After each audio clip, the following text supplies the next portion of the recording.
Na ya mwisho kabisa, kuna wazee ambao ni wa mtaa. Niliona kwa mtandao inasemekana wazee hawatapata pesa ya marufurufu. Hii kazi tunafanya waziri, hawa wazee wamefanya kazi ya ajabu.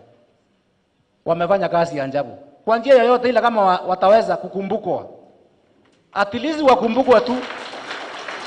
Hao wazee wametusaidia network. Mimi saa 8 ya usiku kila siku, wakati mwingine nakataa kupitia kwa chief. Hao wazee nimewaambia waongea mimi direct na religious leaders. Lakini sana wazee hawa religious leaders wako na madhabahu yao ambao wanaweza pata sadaka kidogo. Lakini hao wazee kwa ile kuangalia kwa Mungu, wakipata kitu, hii serikali itakuwa imefanya kitu ya muhimu maisha yao yote na watakuwa wamesaidia sana. Na nashukuru nimemalizia jina na TCC walikubaliana nipewe gari. Mimi naweza fanya mambo mawili matatu. Na mambo ya kuunganisha na Kenya iwe moja. Mambo ya peaceful coexistence. Kuna mambo inakuja. Utashangaa ukiwa waziri, sababu Kenya itakuwa amani, itakuwa Kenya na Kenya itaishi nchi imeshikana. Sababu kuna kazi inafanyika ya muhimu sana. Waziri, wacha tushukuru, nimalizie hapo, na pia nishukuru wadozi wangu. Hataweza kusema mambo yake. Niseme mazingira ambayo imewekwa na county commission hapa. County government na national government wanafanya vizuri.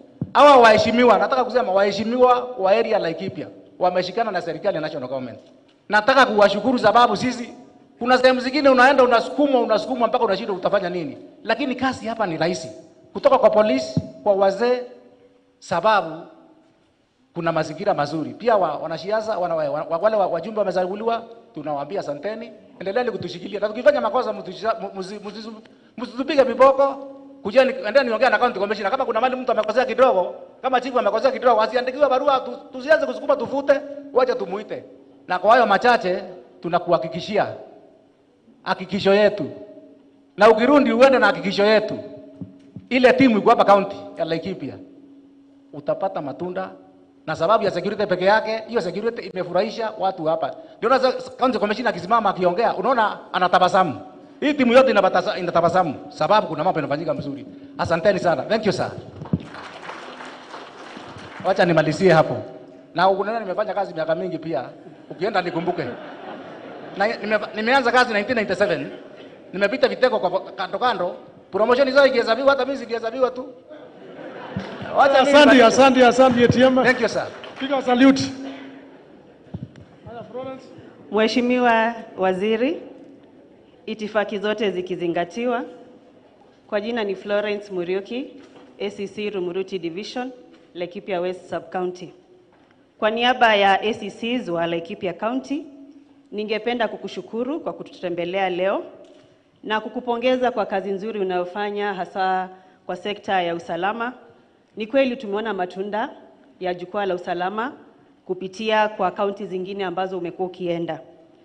Letu leo mengi yamesemwa, ningependa tu kushukuru kwa promotions ambazo tumezipata na tunakuhakikishia kwamba imetutia moyo na tutaendelea kufanya kazi kwa bidii kama makamishna. Pia nilikuwa nikuombe kwa niaba ya wale ambao hawakupata promotion, lakini nashukuru kwamba umetaja kwamba mnazingatia hayo na kwamba watapata promotion. Tunashukuru kwa ile course ambayo tulienda ya DPA, tuliweza kuhitimu mwezi uliopita na tunazidi kukushukuru kwa hayo. Yangu tu ni kukukumbusha kuhusu mambo ya mobility. Mwenzangu akona bahati akona gari. Wengi wetu hatuna gari. Ni kukukumbusha tu kwamba tunahitaji gari ambayo itatusaidia katika utendakazi pale mashinani. Tulipokuwa induction takriban miaka 10 iliyopita, tuliambiwa kwamba ACC ni sura ya serikali, anamwakilisha rais pale mashinani, na kwamba kuna mambo mengine hatufai kufanya. Kati ya hayo mambo ni kupanda pikipiki ukiwa umevaa sare za kazi. Lakini unapata mara nyingi inabidi tupande pikipiki ili tuweze kusaidia wananchi pale mashinani, na inakuwa haileti picha nzuri. Wananchi wanakaa ni kama hawatuheshimu kulingana na ile level ya ofisi yetu. Kwa hivyo nikutilia tu mkazo kwamba Mheshimiwa Rais utukumbuke kwa hayo. Mengine yamenenwa, kwa hivyo singependa kupoteza wakati kurudia, na kushukuru sana. Mungu akubariki. Asante. Asante sana Florence. Nataka station commanders. Wapi Kimutus? OCS wa Nyahururu. Apewe tu. Wapi mpatie mic hata akiwa hapo. Unaweza ongea hata ukiwa hapo Kimutus. Ama ukuje hapa mbele, kuja. Wewe ni mrefu unaona. Utaonekana vizuri. Akifuatwa na OCS wa Dodo wako wapi? Kwa tayari kuja. Kuja.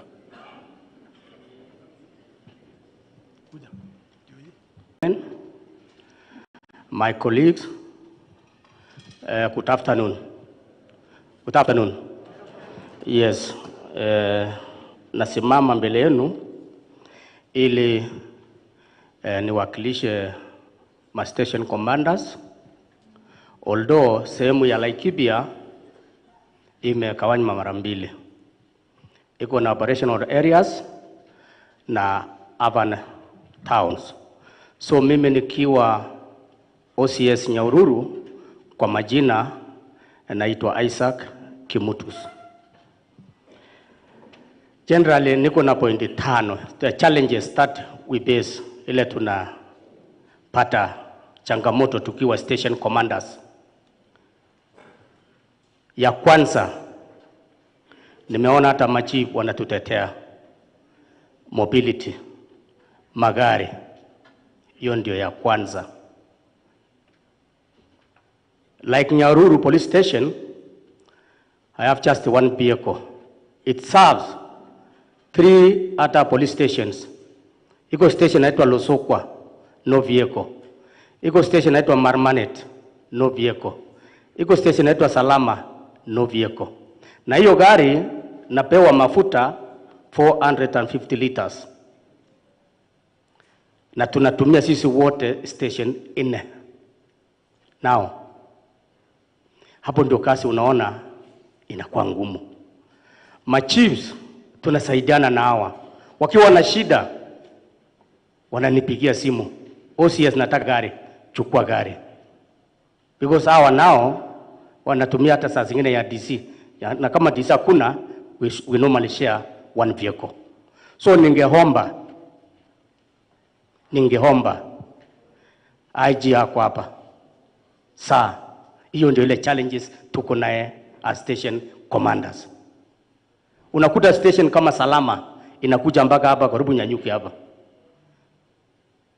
Station kama Marmanet ni station kubwa, very wide, na Salama na Losokwa. Afadhali station hapo I control town hapo tu, sio kubwa sana, but OSPD wakati anatumia yake anapeana mali yangu naenda mahali wengine. So please we request tukipata magari, I think kazi itanyoroka. Tutanyorosha gari mzuri.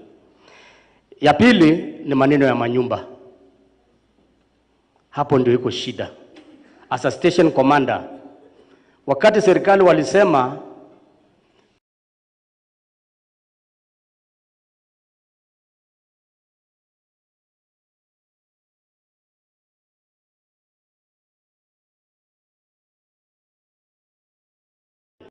inatakikana officers immediately, utapata wapi? Mtu analala Nakuru, anajua anaingia kazi saa 6, anatoka Nakuru, anaingia kazi, kitoka saa 5 ya usiku, ameingia gari yake, ameenda Nakuru. Where will you get that officer? So tungeomba kama manyumba ingechengwa within police station, so that officers wakae police within that area of station, it could have been good. Ingekuwa mzuri, so that hata kazi za dharura zikitokezea, at least officers kama OCS ama in charge line ana mobilize mara moja, at least itakuwa mzuri. So tungeomba manyumba hata ikichengwa alafu officers walipe, tutalipa. Hata sile tunaishi tunalipa. Hata hizo supportive housing kama ingechengwa karibu na station area hiyo, polisi wanaingia, officers wanaingia, wanalipa. That is what we request. Ya tatu, maneno ya uniform. Uniform iko changamoto. Reason I don't know. Unakuta ofisa ni mchafu, unashindwa usitaki huyu ama ufanye nini? Unahurumia achapewa uniform. Lakini kama angekuwa amepewa uniform, cleanness ya officers in every station ni kitu inatakikana. You must, when you are reporting on duty, you must be clean. You must be very smart. Lakini kama hakuna nguo, utapigia officer kelele kweli? Hapana. Last 2 weeks ago tulipata viatu. Saa tulipata viatu. And we really appreciate. Lakini ya juu hakuna. So tungeomba ofisi yako IG at least mtusaidie. At least officers wakipata uniform hapo, like especially uniform ya blue, not jungle. Uniform ya blue. Hiyo ndio police. Uniform hiyo ndio kikosi ya blue. So tukipata uniform we shall really appreciate. Bas ya ine maneno ya tumeongea maneno ya promotion. Nimeona madam ameongea maneno ya chief, ACC wamefurahi. Iko officers huko walipata promotion on merit. Lakini up to now wanashukuru Mr. Masengeli. Unakuta mtu anatembea anasema unaona Masengeli? Kama ingekuwa Masengeli singepata hii kitu. So sir IG, you know when somebody can work for 50 years without promotion, especially constables, ukiona mtu is 50 years na achapata kitu, bila madam nani ameeleza watu ma ACC, hata mimi that's my maoni yangu tu, kama mtu amefuata 50 years, last time it was 53 na wakauma, lakini watu wengine hawakupata, wamepotea namna hii. Lakini hiyo promotion ikikuja, unakuta wakubwa saa zingine anaweka mtoto yake ya 20 years apate merit. Sasa mtu ya 20 years akipata merit, wazee watapata nini? Really? Let us be transparent. Kama ni merit 50 years and above, patia hawa. When Major Ali, General Ali alikuwa commissioner of police, alisema in every station, make sure the senior most person unapeana jina yake. And that's where most of officers wamekuwa promoted. So IG ningeomba tu kwa unyenyekevu ya kwamba kama officers in station, because we have good officers in station, especially we know them kama station commanders. Lakini unakuta mtu tu unaona amepata kobro na shindwa imetoka wapi. Within 3 months amepata sergeant na shindwa amepicha white ameficha white. Sasa huwezi kujua who is promoting this person. So sasa nige request kwa unyenyekevu tu. Unaona maisi bila walicheka na machief, hata sisi officers 50 years and above pata merit. Kama ni constable pea kopro, kama ni kopro, and then you find that in that promotion iko NCOs wamekaa 17 years with the same rank. Kopros 17 years, 11 years, 12 years. Lapo kati board inakuja, unakuta kijana ameandikwa 2001, very junior, anaenda sergeant. Unashindwa which criteria wamefuata hii to at least apate, unashindwa. So okay, nimemaliza. Ngine ni maneno ya recruitment. Wacha nitaje tu. Recruitment I was once an instructor Kiganjo for 15 years. Unaona wakati ya recruitment iko percentage wanapeana. Lakini unakuta kama ingewezekana recruitment kama kuandika wasichana iwe 20%. Iandiko wanaume. So that wakati ya kazi laki juzi ya 25 ya Gen Z, kama kwangu Nyahururu niliambia wasichana wote wakae station. Wote. Hata 77, hata 77 niliambia wakae. Because unakuta mwingine anatapikia helmet. So inakuwa kazi mingi. So ningeomba percentage iwe kidogo, so that at least in a station unakuta wanaume wengi. Listen, unakuta afadhali huo wanaume wengi kuliko wasichana. Right now iko station iko na wasichana 10 na wanaume 5. Utafanya nini kwa kazi? So we have a big challenge hapo. Ngoja. So okay. So another thing also, eco stations, we need generators. Eco stations saa zingine tuko na generators lakini serviceability haifanyi kazi. So tunge request hata operation areas unakuta siku hizi generators yote imeharibika. So serviceability ifanywe so that wakati stima hakuna at least tunatumia kwa station. For those few remarks, thank you and may God bless you. Sanda. Thank you, sir. Murkomen, members of the National Assembly, present, our retired speaker, Mheshimiwa Kaparo, ambaye ni jirani yetu pale Ndondol,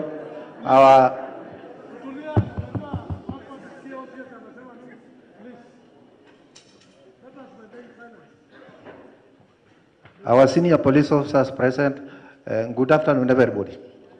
My name is David Mudhui, OCS Ndondol. Mwenzangu ameongea kama mtu ya town, mimi naongea kama mtu ya operation. Pale tuko na challenges within our operation areas ambayo mingi sana ni under strength. Unajua mahali iko operation kama area yetu iko prone to banditry ambao tunapakana na our neighboring counties pale ambayo ni Samburu na mostly ndio wanatuhangaisha pale. Kuna mtu alisema kitu hapa kwamba kulifanyika disarmament side moja lakini side nyingine kawa kidogo. So tuko na shida under strength kwa sababu for example ukiangalia kama mimi pale niko na askari 28 niko na post 2, kila post iko na 4. So nimebaki na ngapi? 20. Out of the 20 unakuta kuna wale sick ambayo mentally challenged kidogo, hatuwapei bunduki. So unaona sasa kasi inakuwa ni challenge. Hiyo ni mambo ya under strength. Tuko na mambo ya posting, tuko na wasaidizi ambayo wanatosha kusaidia pale kwa station. Tuko na deficit ya deputy OCS na deputy na NCOs, wale tunaita non-commissioned officers ambayo ni senior sergeant na corporal. For example kama pale kwangu Ndondol sina hata mmoja, sina deputy, sina senior, sina sergeant, sina corporal. So unaona sasa wherever I'm away like today unakuta maneno pale naenda saa nyingine sengemnenge. So please our senior officers please consider on that side. Mambo mingi ile mwenzangu ameongea pia ameongea mambo ya staff. Amesema kuna station iko na 10 female officers na 5 male officers. Au 10 mtusaidie na wao pale kwetu. Kama wamekuwa wengi pande ile, sisi mtusaidie pale Ndondol. Ndondol hatuna even a single female officer. Na tunapata challenge kwamba tuko na cases mingi pale za gender violence, tuko na mambo ya hizi watoto wadogo wamekuwa defiled. No. So at least mtusaidie. Sometimes tunaenda an extra mile, tunatumia our assistant chiefs. We are lucky that we have at least 3 assistant chiefs ambayo they are female officers. So mara kwa mara tunawatumia. So at least please kindly mtusaidie na female officers pale hiyo area yetu. Tuko na challenge nyingine pale, niko na outpost 2, kuna moja inaitwa Ilpolei na nyingine inaitwa Anandunguru. Anandunguru it is now growing very fast. The population pale imegrow na pale I have only 3 officers present sahi. They were 4, one has been transferred, so bado hatujapata replacement. So the area is growing. That post unakuta ni askari tu peke yake wako pale na ni 3. Moja akienda off wanabaki 2. Sasa inakuwa ni challenge pia. Na area it's growing, population is growing na pale ni route ya bandits. So that is a challenge. We request your good officer, if you can upgrade that post to become a full station, then the strength iongezwe pale. On that note pia, that station, unakuta haina ngari. It is very far from Ndondol. Sometimes incidents inafanyika pale, kitambo ufike pale, unakuwa ni challenge. ukifika pale. So kama ikiwa upgraded pia iwekwe ngari. Tuko na shinda pia ya terrain. Security roads zimeongelewa sana na machiefs na wale wengine, but nitangusia kidogo kwa sababu mambo ya security. Pale sometimes when the incidents happen, we need tuna request for example mpaka kama HEMRAP, na hiyo HEMRAP unakuta mahali inafika haiwezi enda. So kama hizo security roads zinaweza kuwa implemented. Tuko na security road moja inatoka from Dondol all the way the valley to Kipsing. Tuko another one toka Dondol inazunguka ile mlima inaitwa Bokish. Another one inatoka, in fact they are not many, they are about 3 to 4. Another one inaitwa Kandana, inaenda kutokelezea mahali inaitwa Lariakorok. So at least those 3-4 security doors kiwa implemented itakuwa sawa. Ingine afande, what I can request sir, we have identified as a sub-county security